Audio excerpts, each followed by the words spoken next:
¿Cómo es posible que un movimiento minúsculo que nace casi en los márgenes de un imperio llegue no solo a desafiar, sino a transformar por completo a la única superpotencia del mundo? Bueno, pues esa es la increíble historia del auge del cristianismo. Vamos a ver cómo pasó todo esto. Para hacernos una idea de la escala de esta historia, primero hay que entender el escenario. Pensemos en el Imperio Romano en su máximo esplendor. Un reino gigantesco, diverso, con casi 50 millones de habitantes, que iba desde las Islas Británicas hasta el desierto del Sáhara. Era, vamos, el centro del mundo conocido, sin más. Y justo en medio de todo ese poder colosal surge una idea que es radicalmente opuesta. Aquí es donde vemos el choque, el encontronazo total de dos maneras de ver el mundo.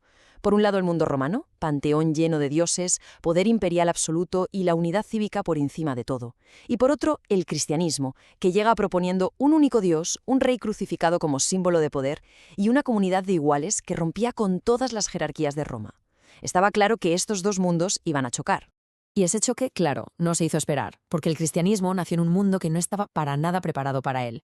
De hecho, era un entorno que le era, por definición, hostil. A ver, la religión romana era, antes que nada, una herramienta del Estado. Roma era politeísta, o sea que iba absorbiendo los dioses de los pueblos que conquistaba. La religión no era tanto una cuestión de fe personal, sino de lealtad al Estado. Y su punto más alto era la adoración al propio emperador. Entonces, ¿cuál es la clave de todo esto? Pues que una fe que te exige lealtad exclusiva a un solo Dios que está por encima del emperador, no se vería como una religión más, se veía como una traición, como una amenaza directa al sistema. Claro, la pregunta que nos hacemos todos es, si el ambiente era tan en contra, ¿cómo es posible que esta fe no solo sobreviviera, sino que se extendiera de una forma tan brutal? Es que el crecimiento fue, de verdad, espectacular. Pensemos en las fechas. Solo unas décadas después de la muerte de Cristo, el mensaje ya había llegado al mismísimo corazón del imperio, a Roma. Un siglo después, ya había comunidades cristianas por todas partes. Y para el año 300, lo que había empezado como un movimiento súper pequeño, ya era una fuerza social que era imposible de ignorar. Miren, hay una cita que lo resume todo a la perfección. Es de un escritor anónimo dirigida al propio emperador sobre el año 150. Hay una audacia, una confianza increíble en estas palabras. Refleja esa sensación de que el movimiento era ya imparable y estaba en todas partes, desde las ciudades hasta el último rincón. Y aquí llega una de las mayores ironías de la historia. Es fascinante. El Imperio Romano, sin quererlo, creó el caldo de cultivo perfecto para que el cristianismo se expandiera. El griego era el idioma común para el comercio y la cultura. Las famosísimas calzadas romanas, las mismas que movían a las legiones, permitían a los misioneros viajar de forma rápida y segura. La diáspora judía ya tenía una red de sinagogas en cada ciudad importante, que servían como punto de partida. E incluso la persecución, paradójicamente, ayudó a difundir el mensaje, porque los que huían se llevaban su fe a otros lugares. Las propias herramientas del imperio se convirtieron en el motor de su transformación. Vale, pero todo esto nos explica el cómo se extendió, ¿no? La logística. Pero, ¿y el por qué?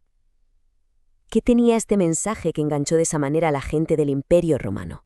Bueno, pues una de las cosas más potentes que ofrecía era algo totalmente nuevo, una comunidad basada en la ayuda mutua y en la igualdad. En un mundo con unas jerarquías sociales súper estrictas, donde los pobres, los enfermos o los esclavos no eran nadie, de repente los cristianos crean redes de apoyo que cuidan de todos, sin hacer distinciones. Era algo que el mundo romano simplemente no había visto nunca. Y junto a esa idea de comunidad afirmaba la dignidad de cada persona.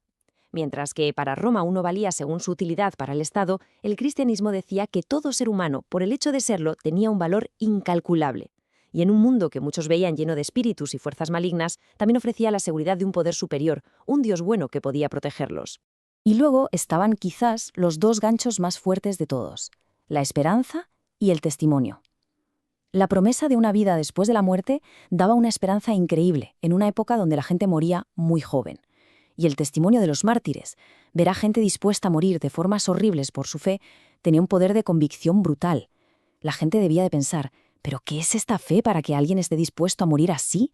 Claro que toda esa convicción tuvo un precio altísimo. Porque a medida que la Iglesia crecía, la reacción del Estado romano se fue volviendo cada vez más y más violenta. Fíjense en lo que cuenta el historiador Tácito, que, ojo, no era cristiano ni mucho menos. Describe la brutalidad sádica de la persecución del emperador Nerón. No era solo matar, era humillar, convertir la muerte en un espectáculo macabro, usarlos como antorchas humanas en sus jardines. Es un testimonio que te hiela la sangre. Y claro, estas persecuciones se basaban en el puro desconocimiento, en el miedo. A los cristianos se les acusaba de ateísmo. ¿Por qué? Porque rechazaban a los dioses romanos. De odio contra el género humano, por ser un grupo tan cerrado.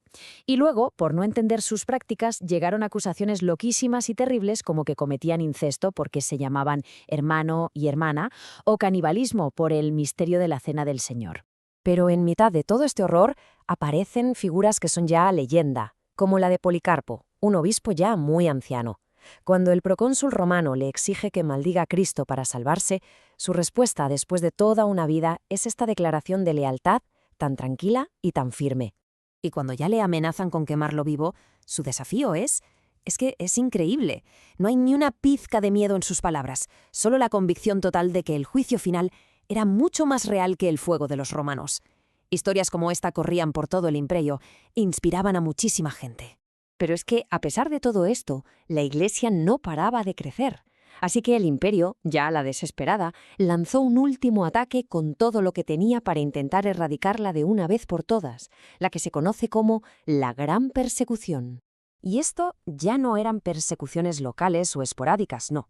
Esto fue una campaña organizada desde arriba, con toda la maquinaria del Estado. Decio intentó forzar a todo el mundo a abandonar su fe. Valeriano fue directamente a por los líderes de la Iglesia. Y Diocleciano lanzó el ataque más bestia de todos, para destruir sus lugares de culto, quemar sus escrituras.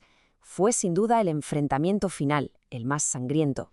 Daba la sensación de que, esta vez sí, la Iglesia iba a ser aniquilada. Pero justo ahí, en el momento más oscuro, la historia dio un giro de guión totalmente inesperado. Resulta que en el año 311, el emperador Galerio, que por cierto había sido uno de los más duros perseguidores, va y desde su lecho de muerte publica un edicto de tolerancia. Fue una forma de admitir algo increíble, que su política de exterminio había fracasado. Y con ese decreto se acabó oficialmente la persecución en todo el imperio. Y es que las palabras que usa el propio emperador son la prueba definitiva de la victoria de la Iglesia. Después de casi 300 años de luchas, el imperio no solo se rinde, sino que les pide a los cristianos que recen a su Dios por el bien del Estado. Un giro de los acontecimientos que era simplemente impensable solo 10 años antes. Como vemos, la historia de los primeros cristianos es mucho más que un simple relato del pasado. Nos enseña que las ideas, la comunidad y la convicción pueden llegar a tener una fuerza arrolladora, capaz de cambiar el rumbo de la historia. Y todo esto nos deja pensando en algo que sigue muy vigente hoy. ¿Cómo es posible que las creencias de un grupo pequeño puedan llegar a transformar una cultura por completo? Es una pregunta que desde luego sigue resonando hasta hoy.